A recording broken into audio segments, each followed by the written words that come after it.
Hello guys, আসসালামু আলাইকুম। আশা করি আপনারা সবাই ভালো আছেন। আজকে আবার নতুন একটা ভিডিও নিয়ে হাজির হলাম। আর এই দেখুন, আমাদের কিন্তু মাঠ থেকে সরিষা কেটে নিয়ে আসছে। আর এই সরিষা এখন আমরা বাইরাবো। আর এই দেখুন, এখানে কিন্তু সরিষা বাইরাচ্ছে। আর এই সরিষা দিয়ে কিন্তু আমরা সারা বছর ভর্তা, আচার এইসবের তেল দিয়ে খাই।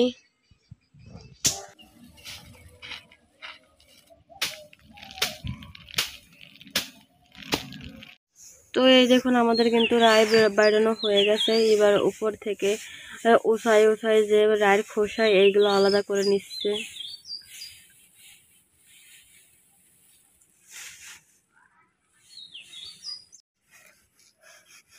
এই দেখুন, আমাদের রায়ের কিন্তু খোসা অনেকটাই ফেলানো হয়ে গেছে।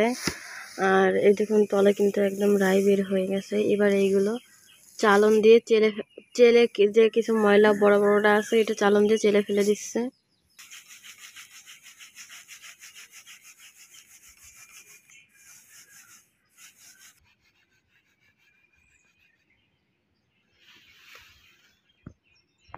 এই দেখুন, আমাদের কিন্তু রায়ের উপর থেকে বড় বড় ময়লা ফেলানো হয়ে গেছে। এবার এইগুলো আমরা একটা ছোট ছোট ফাঁসালা চালানে নিয়ে নিচ্ছি।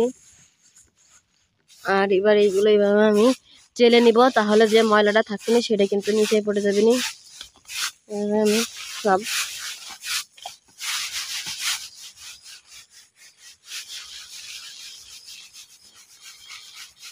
এই দেখুন, তলে কিন্তু রাই পড়ে যাচ্ছে আর ময়লা কিন্তু উপরে থাকতেছে। এইভাবে আমি রাইগুলো চেলে নেব। দেখুন, আমাদের রাই চালা হয়ে গেছে। আর এই দেখুন, এখানে কিন্তু ছোট ছোট ছোট অনেক ময়লা আছে। এবার এইগুলো ওই যে কুলো দিয়ে ঝেড়ে কিন্তু ময়লা ফেলে দিচ্ছে।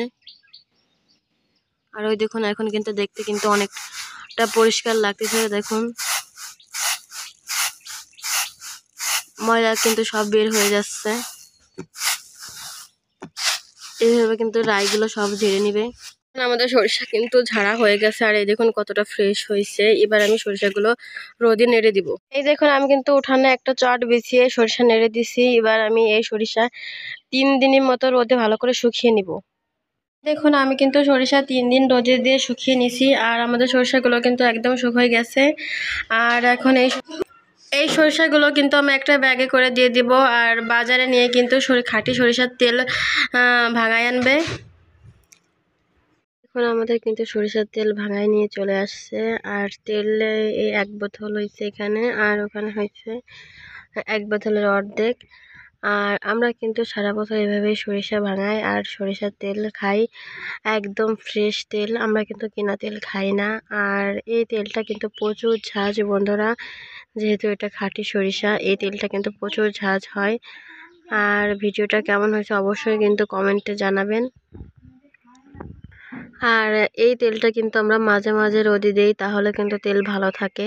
আর তেলের ঘ্রাণও সুন্দর থাকে। আর রোদে না দিলে কিন্তু তেলে একটা কেমন কেমন যেন গন্ধ হয়। এইভাবে কিন্তু আমরা রোদে দিয়েই সারা বছর তেল খাই।